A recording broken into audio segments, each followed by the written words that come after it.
Hi, and welcome to Prepping Essentials. Good morning, it's 11:30 on Thursday the 30th of December. Just making my way down to the land, and as always, not quite sure what we're going to get done today, but let's find out.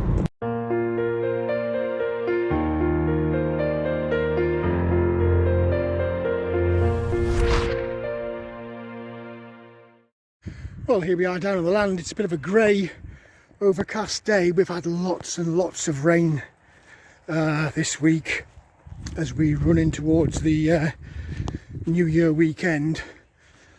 Quite a bit of standing water when I came down the other day. I think it was Tuesday.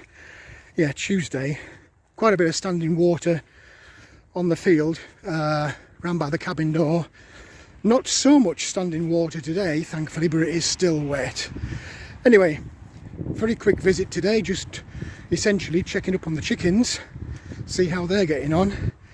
But also, I did promise a video about predictions for 2021, so better get inside the cabin, get it opened up, more importantly, get a coffee on, and I'll catch up with you shortly. Well, as usual, first things first, sorting out the chickens, giving them their little morning treats. No greenery, because it's not the weekend. Just been in the coop and got 6 eggs. Production is down, but it is winter time, so that's not a surprise. But anyway, it is a flying visit today, so I'm going to get inside the cabin, get the coffee, and we'll have a quick chat. Well, good morning.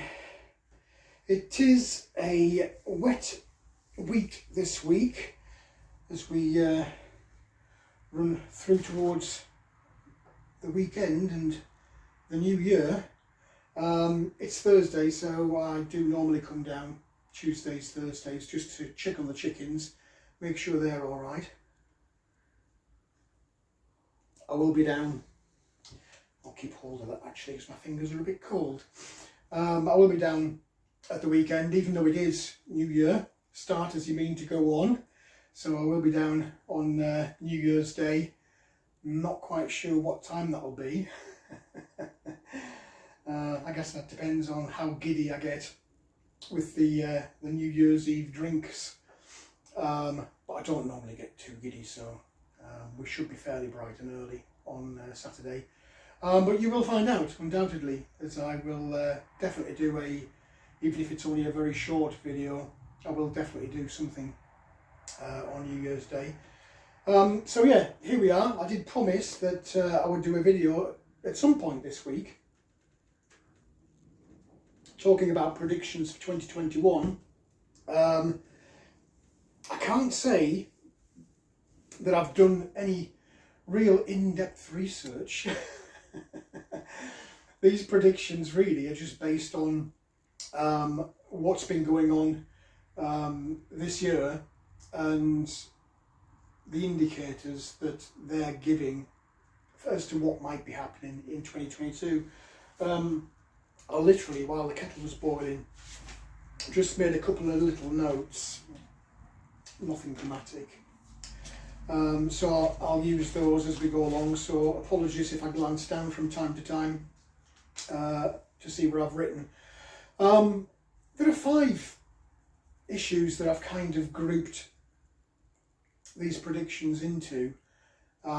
First and foremost is the ongoing saga of COVID, or as it's called now, Omicron, because people have got tired of COVID. They've seen the effects of that. So in order to prolong the enforcement of all of these different restrictions that we've seen, and to indeed bring in some more new restrictions, which we have had this last week or so, and undoubtedly there'll be more. As soon as that New Year celebration's finished, everyone's got their New Year in. I feel fairly sure that here in England, we'll definitely see some restrictions kicking in. They're already kicked in for Scotland and Wales, and I think in Northern Ireland as well. So yeah, it's only a matter of time. As much as the government might pretend they're not going to do anything, I'm pretty convinced they will. So yeah, I suspect that in 2022 we will see a little bit more of the same. I will caveat though that it won't last the whole year. But as we roll into the new year, I think we will see continued pressure to roll out to everybody the vaccination programme. We're currently at three jabs, and you never know, they might come up with a fourth. There's already rumour and speculation in the media. But I think that, yes, it will go in hard and fast into the new year. Mass media attention on it.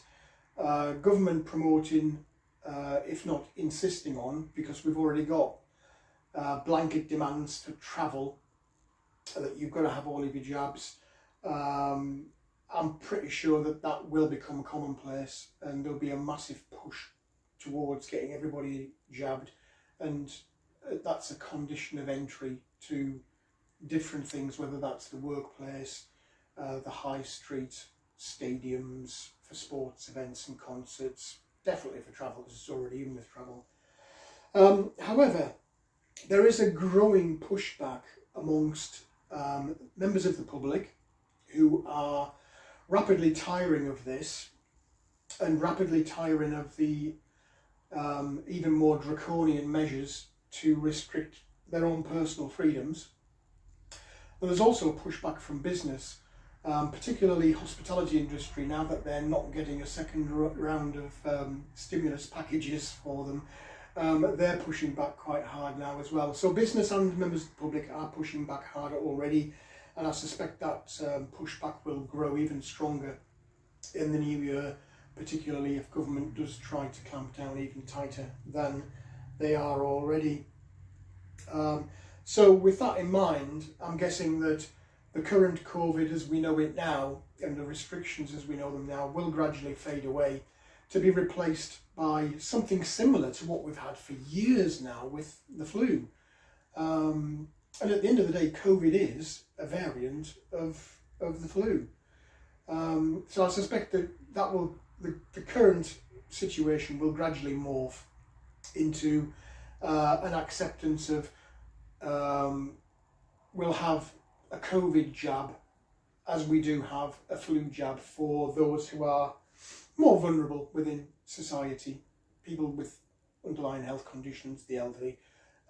They all get contacted by the local doctor's GP surgery or by the NHS every year to advise them to get a flu jab. I suspect that COVID is going to turn into something like that as we start to go through 2022.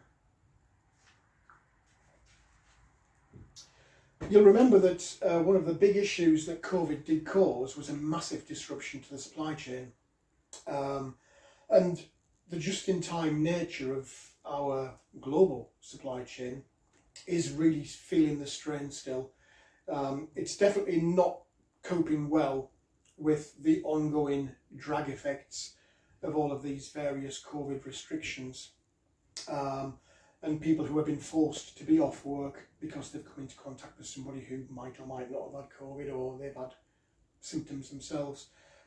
So it was really pronounced 2021. It dragged all the way through 2020 into 21, all the way through 21.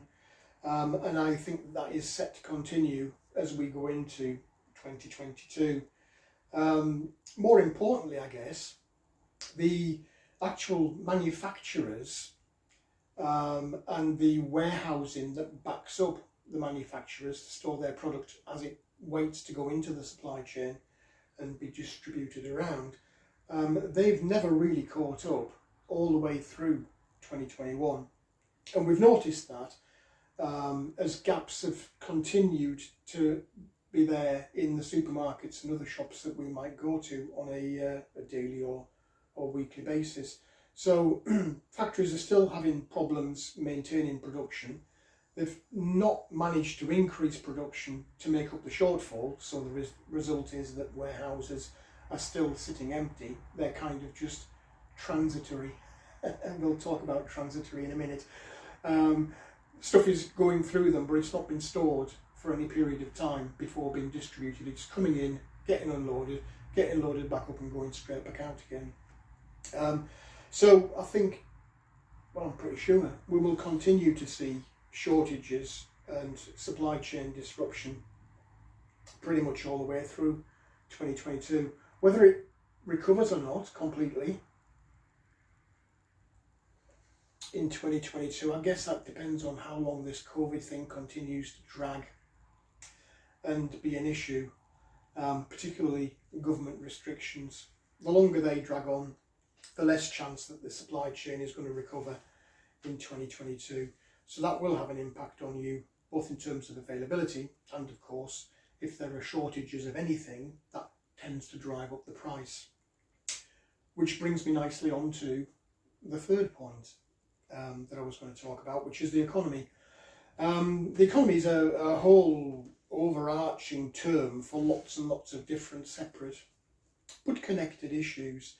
The biggest of those that we've seen rearing its head in 2021 was inflation. Governments finally admitted that it wasn't transitory, it wasn't short-lived, it was going to be longer term in nature. They also kind of admitted, though not fully, the extent of the problem in terms of the percentage rise of the cost of living. They didn't really have any choice with that, because we, on top of the normal supply chain issues that we've been experiencing from 2020 through 2021, we also had a peculiar issue with pricing for energy supplies, so oil and natural gas, and as a kick-off from that, the cost of electricity, because it's produced predominantly through the use of fossil fuels like oil and gas. So inflation was finally admitted as a real thing and a long-term thing by governments everywhere, not just here in the UK. They also admitted that it wasn't meeting their target expectations, which here in the UK is 2%. We saw by the end of November 6.8% in the US, 4.8% here in the UK. Again, remember that's government figures, that's not real figures. We all know that it's a lot higher than that. And you might remember I did a video a while back giving some stats about how much different things had gone up. I mean, some of them were up 30 and 40%, particularly things like energy. So yeah, government's admitted it's a problem, it's a long-term problem, and inflation rates are higher than they had been leading us to believe. As a result of that, governments are being forced to cut back on what they call stimulus, what I would call fake money printing. There's been billions, and well, in the case of the UK, we've spent hundreds of billions during 2021 coping with COVID and related COVID issues. So governments are finally recognising and admitting that they're going to have to cut back on that free money printing. They're also admitting that taxes are going to have to rise. Government here in the UK has already announced significant tax rises to come into effect in the new year, and just this week they've admitted that they're already looking to cut back the number of government jobs that are on payroll. A friend of mine actually mentioned that to me literally just yesterday, that he works in a particular government department and they're already asking for voluntary redundancies, or early retirements, shall we call it, in 2022. So that will have a massive impact on the economy in general. As the cost of living rises, the number of jobs is cut back, the amount of tax the government takes increases, and of course let's not forget interest rates on borrowing. They've already started. This month in December we saw the first increase in, I think it was about 10 years or so. It's a long time anyway. And they made it very clear that this was the first of several increases planned month on month as we go into the new year. So all of that together will have a massive impact on government finances, the state of the economy in general, and more importantly for me and you, our own personal finances, as we find that we've got less money free in our pocket to spend after government taxes and the increased cost of living. So the economy, I've been saying it for a long time that I expect a crash in 2022. I do still expect a crash of some description in 2022. Whether it'll be a full-blown recession or global financial crash, it's still a little bit up in the air. I err towards that is going to happen, but I'll touch on that a little bit later. Fourth thing on my little list, food.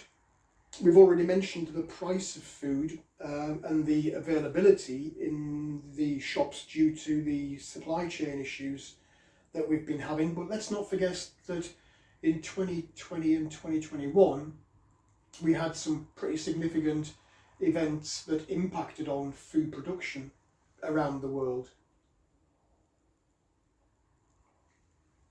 We had poor growing conditions due to weather in 2020 and 2021.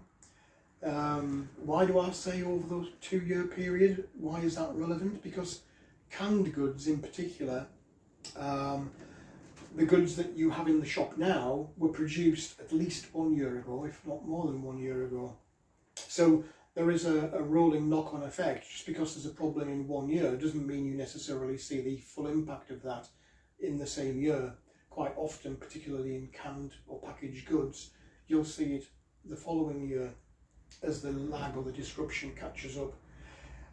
So we had poor weather conditions, we had floods, we had droughts, we had wildfires, we had tornadoes, hurricanes, all manner of different weather events impacting on the harvesting or the planting seasons. We also had huge pest problems around the world. I've touched on that in a few videos. So roll all of that together, there is a supply problem in terms of the amount of food being produced versus what we would normally produce in any given year. And that's globally, that's not just in any one specific country, but the countries that are global exporters of food, I've mentioned this again in several videos, they have cut back, if not stopped altogether, their exports in order to preserve what they have for their own population. So that will definitely have an effect in 2022, just as the supply chain issue will continue to have an effect in 2022. There's a bit of a another side issue to food as well, which has been very prominent in 2021. Let's reach for the hat. Off the back of, or under the guise of, saving the planet, all of this global warming or climate crisis or whatever you want to call it, governments and international non-governmental organisations, particularly people like World Economic Forum, World Bank, and the various guises of the United Nations, all of their affiliated little, well, they're not little, they're huge NGO organisations, they're all pumping this huge push towards winding back the traditional farming food production methods globally, and instead they're focusing everybody's attention and promoting heavily going vegan, moving away from normal farmed meat production, dairy production, and a huge push now and funding for tech companies and massive promotion of tech companies who are producing excuse me, that must be Omicron. They're pushing lab-grown meat, so non-natural meat grown in laboratories. So in 2022, I expect to see big disruption to food supply in general, but I also anticipate that we'll see more of a push.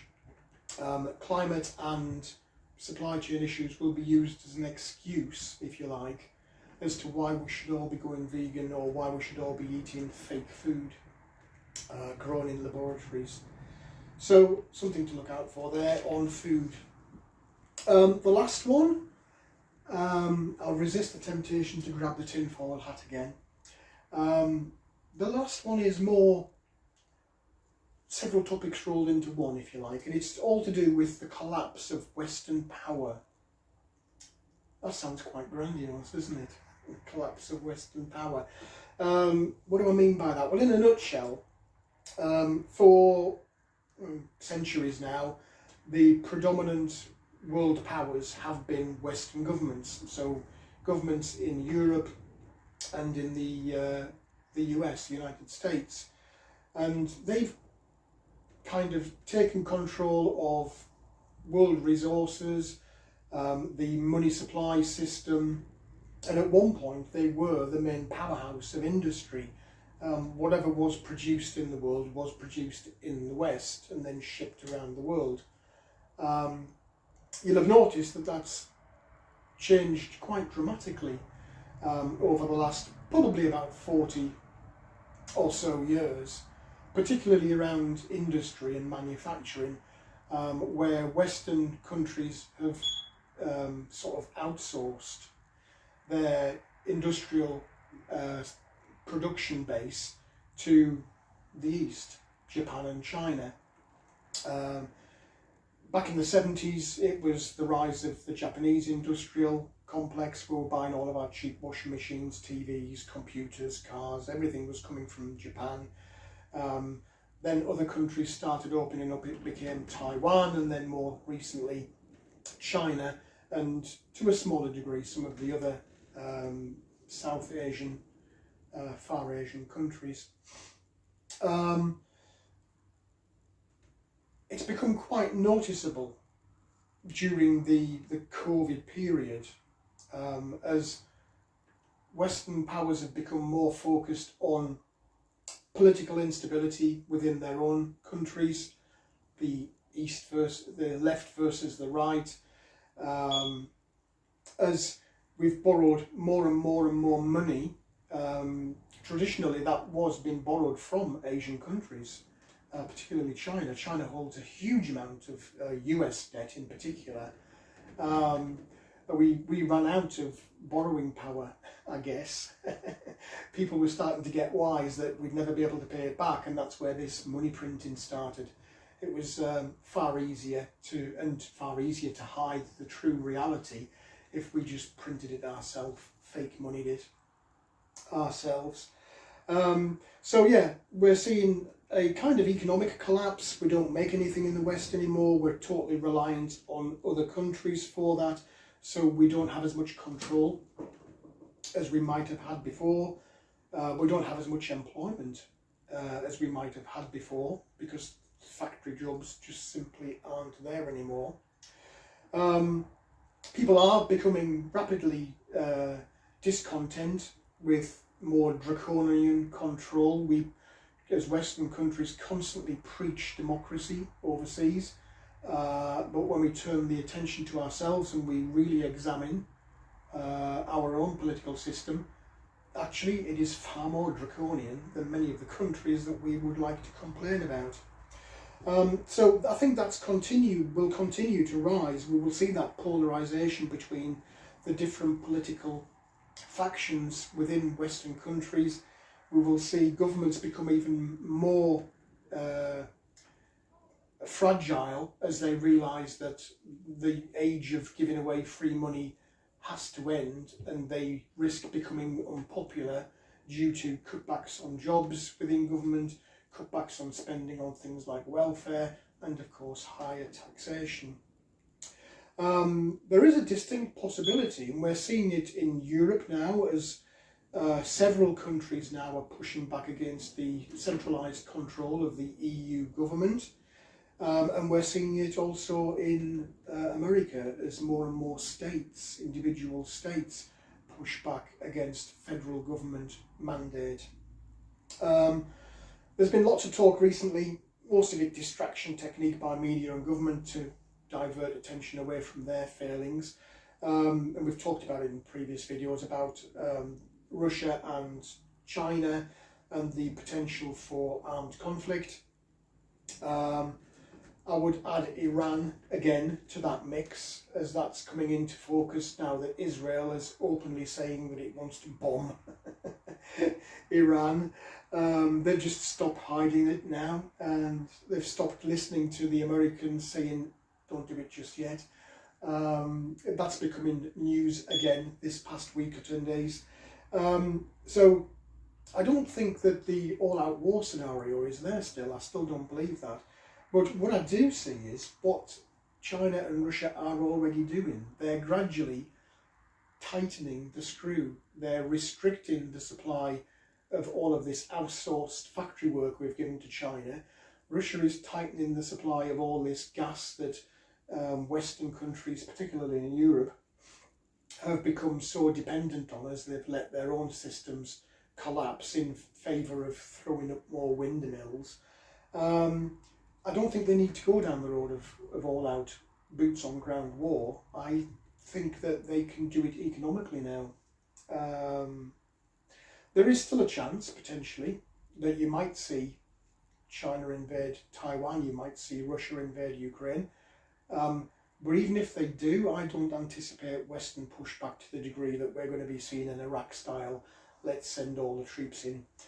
In all honesty, and as difficult as it might be for some people to swallow the reality of the fact that militarily, Western countries are neither coherent enough in their strategy, accommodating towards each other in their strategy as they once were, and their armed forces have declined significantly. They no longer have the capacity to stretch that far for such prolonged periods. They might invade one or other countries. Whether we would get involved militarily and would end up with a all-out war, I'm doubting highly. I think that Western powers' collapse is pretty inevitable. As we continue down the same road as we have for the last 40, 50, 60 years of relying on service industries to maintain our economy rather than manufacturing, and as governments become more unpopular because of the poor choices that they've made over those years. So that's it, 5 points. There are lots of other things that I could talk about, and I probably will talk about in subsequent videos, but as a flavour of things to look for in 2022, those are the less nicer things. However, having said all of that, just because those things might come to fruition doesn't mean that the world is going to be a terrible place for me and you. It doesn't need to be. As time passes, and we're talking about the transition into a new year, which marks another stage in time, it's another year in the calendar that we're entering into, you have to bear in mind that time is actually now. As we sit here discussing it, this is our time, and the things that happen in the future aren't necessarily written in stone. Indeed, the majority of them are absolutely not written in stone. They're potential outcomes, and even though some of them might come to pass, if you're doing what we should be doing as preppers and planning ahead and understanding what issues could arise to have a negative impact on your lifestyle and your ability to sustain yourself and your family, the more time you have to prepare for those things and to make sure that they don't impact on you. So my message isn't one of doom and gloom and fear, it's one of potential realities that could come to pass, but if you do something now, you might not even notice them happening. If you make provision for your food supply through the next year by setting food aside, the impact of the price rise, it won't impact on you. If you grow your own fruit and vegetables, even if it's a small amount, again, the impact on price or availability won't impact on you negatively because you've made provision for that. If you're cutting back on your debt, then you don't really care what the interest rate is on the bank loan because you don't have one. So I hope that makes sense. You can do things now at this point in time to overcome potential obstacles that might appear at some future point in time. So it's not doom and gloom, it's not negative. If anything, it's presenting a positive theme for you to think about in order to not end up being negatively impacted and sitting in despair worrying about what can you do at that point in time to change things. It's too late then. Do it now. Plan ahead, prepare now, and keep on adding to your preparations and adapting your preparations as more and more of the true picture of what's happening starts to emerge as we go into and through 2022. Anyway, that's it. Coffee's gone cold as usual. As am I, because there is no heating on today. I won't be down here literally for many minutes more. I just need to quickly run back in, make sure everything is okay with the chickens, quick tidy up and lock up, and I'll be on my way. So as we head towards the new year, thanks again for all of the time and support that you've given to me and the channel through 2021. It is really appreciated, as are all the comments that people have made on the various videos through the year. Please do keep them coming. I get lots of useful tips, tricks and suggestions for me to look at different ways of adapting my prepping style, but they also help everybody else that looks at the channel and gives them the same encouragement and knowledge and skills and information. So please do keep the comments coming. Please do keep watching the channel, and I will put out a little New Year message at the weekend, so I'll see you all again then. Well, that's it for another day. Short visit today, just really checking on the chickens, but don't know if you can see that. I was talking about standing water. That's my neighbour's field. He's got an awful lot of standing water there. Thankfully, I'm not so bad. It is wet underfoot, but it's not desperate. This little patch round here was standing water on Tuesday. It's not now. There doesn't appear to be any more on the field. So, fingers crossed. It's better than having it covered in snow and ice though. There's always a positive side. Anyway, I'm off back to home, get myself sorted out, get some domestic chores out the way, and of course upload this video, so I'll catch you all again later. Well, that's it for this video. I hope there was something in there that was of interest to you. If you did like the video, please do click on the like button. Also feel free to hit the subscribe button if you haven't already done so. As always, welcome any comments, questions or suggestions you might have. What do you think? My top 5 things similar to your top 5 things, or is there something else you think is more pressing that we should be thinking about? Let us all know in the comments section below. But for now, thanks for watching, and I look forward to seeing you in the next video.